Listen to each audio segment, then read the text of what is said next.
A radiologia veterinária também é uma área que aqui, como eu falo, cidade em desenvolvimento tem o mesmo problema da odontológica, né? Na qual a gente, teoricamente, teria que ser o técnico de radiologia, o pessoal da radiologia realizando os exames, mas temos os veterinários, tecnólogos, etc., por fazendo os exames, né? Mas radiologia veterinária é uma área, né, numa das áreas que pagam bem, né, para o técnico em radiologia.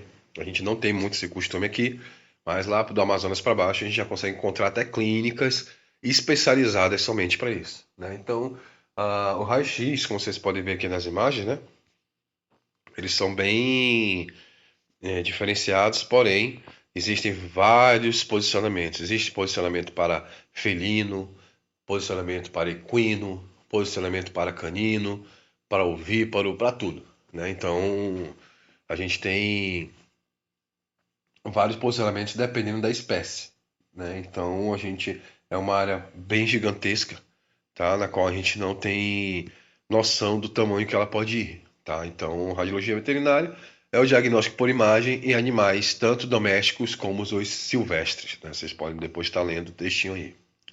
Radiologia industrial. Radiologia industrial, obviamente, é uma área que nós não temos aqui no estado de Roraima, tá? E talvez nem na região norte, tá? Então, talvez do Nordeste, talvez não, do Nordeste para baixo já é realidade, tá? Então, é uma área extremamente cuidadosa, precisamos ter o máximo de cuidado com ela. Também é uma área que vocês não saem capacitados para exercer a função somente após fazer uma especialização, ou seja, um pós-técnico em técnico em radiologia industrial, tá? Então, é outra das áreas que nós temos que fazer a especialização, né? Então, dentro da área da radiologia industrial existem muitas coisas, como a gente pode ver, né? Tem a parte do de fuselagem, né, de grandes estruturas, como encanamentos, aviões, tem a parte da indústria mesmo de reatores nucleares, né? Tem, por exemplo, lá para fora, a gente já vê essa questão de raio-x em turbinas, toda vez que o avião pousa, toda vez que o avião levanta, né? Aqui no Brasil a gente já vê o pessoal só passando a lanterninha, né? Então tem essa questão, tem a segurança em fronteiras, aeroportos e portos, que também é um problema, né? Então, teoricamente, isso aqui deveria ser de técnico e tecnólogo em radiologia, porém, a gente tem muito o pessoal que faz vigilância realizando esses exames. É uma guerra que o conselho tem que travar. Outra área que está se tornando abundante no país é a área da radiologia industrial de irradiação de alimentos, né? Então, no caso, se pega o alimento, irradia e ele demora mais a apodrecer, né? Aumentando a vida útil do alimento. Esse aqui é o símbolo da radiação de alimentos, tá? Radiadura, então a gente já é o nome dele, tá? A gente vai falar mais sobre ele mais na frente, tá? Então ele muda aquele símbolo convencional de amarelo e preto para o verde com essa verdura, o símbolo, né, parecido com a verdura na frente, tá bom? Radiologia forense também é uma guerra, né? Então, teoricamente, na ML deveria ter técnicos em radiologia, né, para fazer a realização desses exames, né, a fim de que, ao invés de estar abrindo o paciente, verificando, cortando órgão por órgão, como é feito, né, aqui na região norte, você já faria o exame, já poderia ver onde entrou, onde saiu, onde perfurou, onde quebrou e emitir o laudo sem prejuízo, sem ofender a memória do morto, né? Então é a parte da radiologia que se relaciona com a criminalística, né? Então pode trabalhar na ML e tal. Então, assim, do Amazonas para baixo já existem técnicos e tecnólogos concursados da Polícia Civil trabalhando, né, com essa área. Aqui no estado ainda falta a implementação, né, que está bem próximo disso acontecer também. Densitometria óssea é o exame principal combate à osteoporose, né, e a osteopenia, que é uma espécie de pré-osteoporose, né? Então ela vai ver tanto a parte óssea como a parte de índice de gordura. Quem muito realiza esse exame são idosos, né? Principalmente da parte da mulher, que o índice de osteoporose, osteopenia é maior na mulher, né? Por causa dos hormônios que param de fabricar o cálcio a partir de certa idade, né? Na menopausa.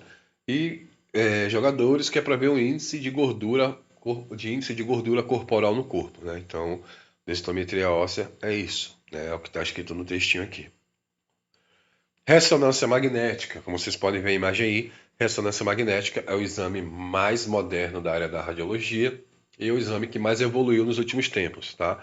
Então, a ressonância magnética pulou de 1960, né, onde era bem limitada, para a partir dos anos ali 2000 para cá, dar um salto de qualidade enorme, né? Então, houve bastante evolução. É um exame que bastante atenção nisso, tá? Ele não utiliza raio-x, ele não utiliza radiação ionizante, que é o que a gente vai falar daqui a pouco, porém usa radiação não ionizante, né? Então todos os exames que eu falei até agora usa-se raio-x. Esse daqui ele usa radiofrequência, tá? Então é o exame mais moderno que nós temos e ele é sem contraste e com contraste, né? Que a gente vai falar sobre esse tipo de contraste depois, tá bom? A gente entra aqui, né, na parte dos cortes, né? Essa aqui vai ficar mais para anatomia, mas nós temos esses cortes que a gente usa para realizar os exames, tá? Tanto de raio-x, como de tomografia, como de ressonância. Então esses cortes aqui, vocês têm que se acostumar com eles, porque eles vão ser os mais utilizados na carreira de vocês, tá? Ninguém vai chegar com vocês e falar, ah, eu quero pro lado esquerdo, eu quero pro lado direito, quero para cima, quero para baixo, né? Quero para frente, quero para trás. Não, eles vão falar utilizando esses cortes, tá? Então, os cortes são sagitais, axiais e coronais, tá bom? Esses são os tipos de corte que a gente utiliza, tanto na tomografia como na ressonância, a gente usa bastante eles, tá? Porém, os raios-x, né, as mamografias são todos baseados nesses cortes, por mais que a gente não use esses termos constantemente, tá? Quais são eles? A gente tem essas imagens aí, e aí a gente pode ver o corte coronal, né? É o corte imaginário, né? Que divide o corpo em anterior e posterior, ou seja, mais para a parte da frente ou mais para a parte da trás, né? Mas a gente tem que aprender a falar do termo correto, que o termo correto é anterior e posterior. O axial, que é o que a gente vai bastante utilizar, principalmente em tomografia, ressonância e radioterapia, é o corte que divide o corpo em superior e inferior, tá? No modo leigo, em cima e embaixo, né? Mas a gente tem que se acostumar com essa nomenclatura de superior e inferior. E temos o sagital, que vai dividir o corpo em esquerdo e direito, tá bom?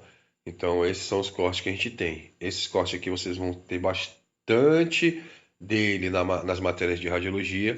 E eu já estou passando essa semiologia, essa semiotécnica para vocês, né? Pode dizer, esses conceitos para vocês, né? Para vocês já irem ativando, tá bom? Na mente de vocês e que iremos trabalhar bastante com isso a partir de agora, tá? Aqui nós temos a imagem, né? Então, se vocês entenderem, esse corte aqui está no coronal e esse aqui está no axial. Parece complicado agora, mas daqui no final do curso vocês vão começar a pegar a manha desse tipo de corte aí. Tomografia computadorizada. Então, a tomografia computadorizada, ele usa raio-x, né? Só que ele bate bastante na parte de tons, né? De branco a preto, ou seja, branco, cinza e preto, né? Então, vocês vão ver isso quando chegar a matéria de tomografia sobre escalas, sobre conceitos e etc. Então, essa tomografia é um dos exames mais solicitados, é um dos exames que mais emitem radiação no paciente e é um dos exames que a gente tem que ter o cuidado na hora de fazer para não ter que estar repetindo, porque no mínimo, no mínimo do mínimo, né, a média, a tomografia equivale a 800 raio-x, 800 doses de raio-x, né? E hoje é comum as pessoas estarem até brigando para estar realizando esse exame, principalmente no pós-pandemia de Covid.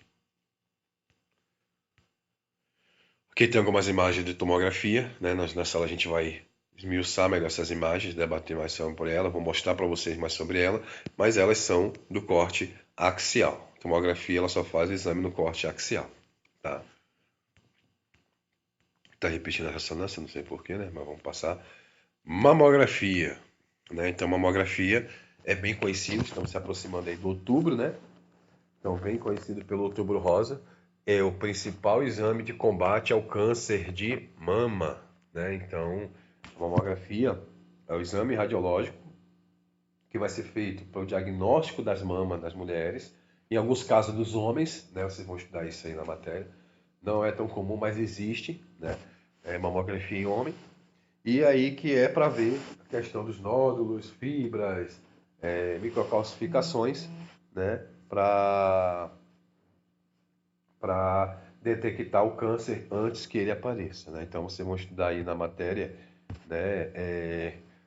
Desde quando começa a fazer exame, que parte tem, a partir de que idade, quais os características para começar a fazer mais cedo ou mais tarde, né? Então tem tudo isso aí.